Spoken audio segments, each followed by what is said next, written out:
U-turn, and a cut-through maneuvers that you can do on single-person surveillance.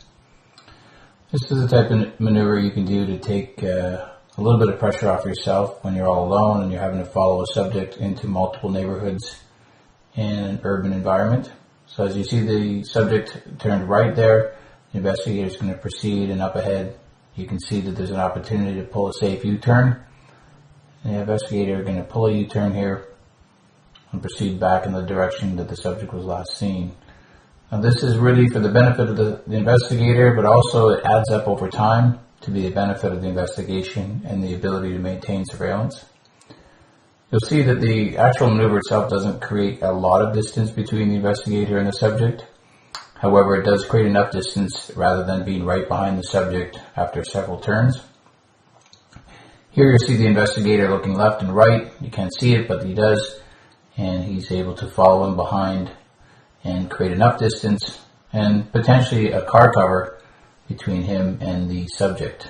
In this video, we'll assume that the subject is a male and the investigator is a male. Sorry, ladies. We'll do another one where the ladies are the primaries. So the investigator has no car cover, and he rolls up. An important part of this process is to roll up and do it naturally. Don't do it fast, don't do it slow, don't hesitate. And you're going to want to pull up and pay attention to traffic, to the traffic lights, to pedestrians, to oncoming traffic. The investigator is going to look to the left. And as you'll see in the video, the investigator is going to make a decision to provide an opportunity for a car to create cover. It's a nice tactic and deliberate. Fast forward the video here a little bit, and we're coming up to yet another intersection. Very common situation that you'll experience single-person surveillance or multiple surveillance vehicles. The investigator is going to wait a little bit, making sure that there's no oncoming traffic or traffic coming from the left. And again, not able to create car cover, but far enough away that the image in the subject rearview mirror would be not identifiable. The investigator is having to pull up once again. Again, these repeated scenarios where you're pulling up behind a subject in an urban environment can be stressful. So these are what these tactics are designed to do, is to alleviate that stress and provide greater opportunities for longer surveillance. So the subject is turn signal to the left, to the right, sorry, and the investigator is going to use the gas station to cut through and maintain awareness of the subject as he travels. You can see that the subject in the video. And there's really no way that the subject would be able to look over his right shoulder and see the investigator pulling this maneuver. Just not natural. And the investigator pulls out. There's the car cover, the vehicle directly in front of the investigator's vehicle. There's the car cover, and the subject's in front of that, approaching the lights right about now. And you'll see in a second that the subject is now going to pull out of the curb lane into the center lane.